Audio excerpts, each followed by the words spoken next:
Hi, and welcome to this week's early chapter book read. This is Danielle from Haverford Township Free Library, and this week we are reading Mr. Putter and Tabby Make a Wish by Cynthia Rylant, illustrated by Arthur Howard.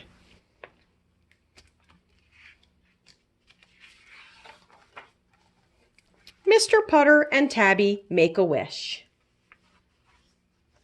Chapter 1. Good heavens! It was a beautiful morning. Mr. Putter and his fine cat Tabby were eating raisin crumpets and apple jam and reading the morning paper.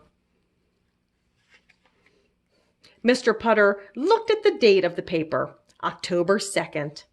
"Good heavens, Tabby," said Mr. Putter, "it's my birthday."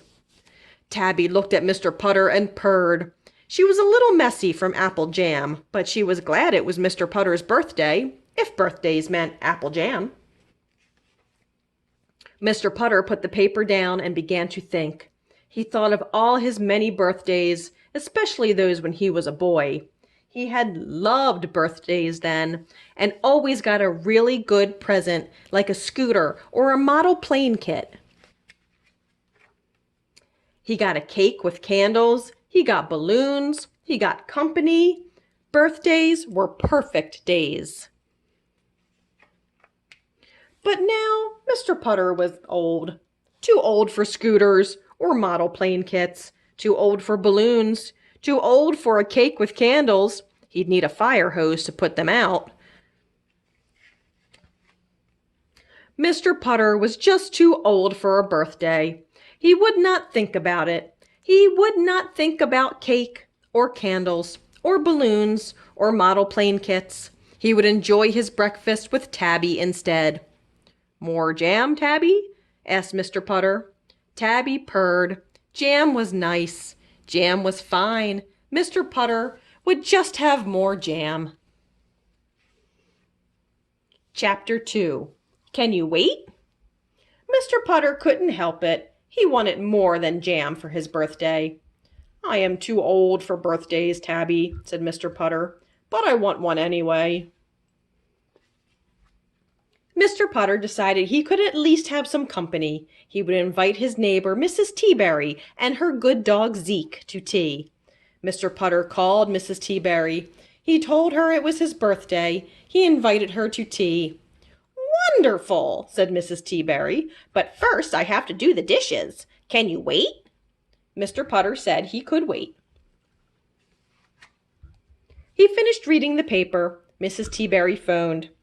"I have to curl my hair," she said. "Can you wait?"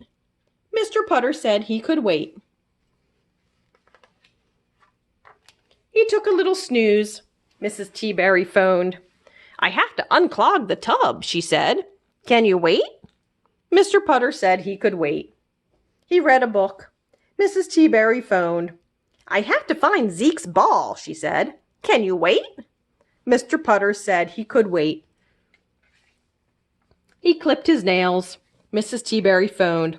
"I'll be there soon," she said. "Can you wait?" Mr. Putter wanted to say no. Mr. Putter wanted to say, "It's my birthday. I can't wait." But Mr. Putter was nice. He said he could wait, even though he didn't want to. Mr. Putter was getting older by the minute. Soon it would be tomorrow, and tomorrow was somebody else's birthday. Mr. Putter looked at Tabby, who was curled up in a bowl. "So far, this has been a very strange birthday," Mr. Putter said to Tabby. Chapter 3. Finally. Mr. Putter thought Mrs. Teaberry and Zeke would never come to tea. He thought he would have to wait forever. He thought he would be waiting until his next birthday. But finally the doorbell rang. Mr. Putter opened the door. Surprise! It was Mrs. Teaberry and Zeke, and Mrs. Teaberry was carrying an enormous cake loaded with dozens of candles. Zeke had a present around his neck and balloons on his tail. "I had to make you wait," said Mrs. Teaberry, "so I could bake a cake."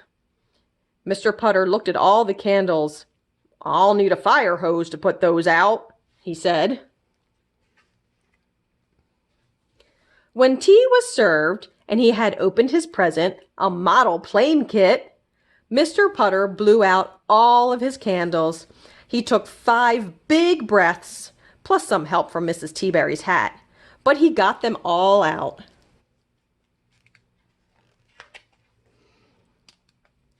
"Did you make a wish?" asked Mrs. Teaberry. Mr. Putter looked at Tabby and at Mrs. Teaberry and at Zeke. And he couldn't think of anything to wish for. He had everything, even a model plane kit. Mr. Putter and Tabby and Mrs. Teaberry and Zeke ate cake for days and days. And Mr. Putter built his model plane almost perfectly. He just got a little mixed up on the tail. It had been such a wonderful birthday. Of all the birthdays in Mr. Putter's long life, this one really had been worth the wait. And here's a note. "Dear Mrs. Teaberry and Zeke, thank you, thank you, thank you. Sincerely, Mr. P. and T." That was Mr. Putter and Tabby Make a Wish by Cynthia Rylant, illustrated by Arthur Howard. I hope you enjoyed this week's early chapter book read, and I hope you will join me next week. Bye for now.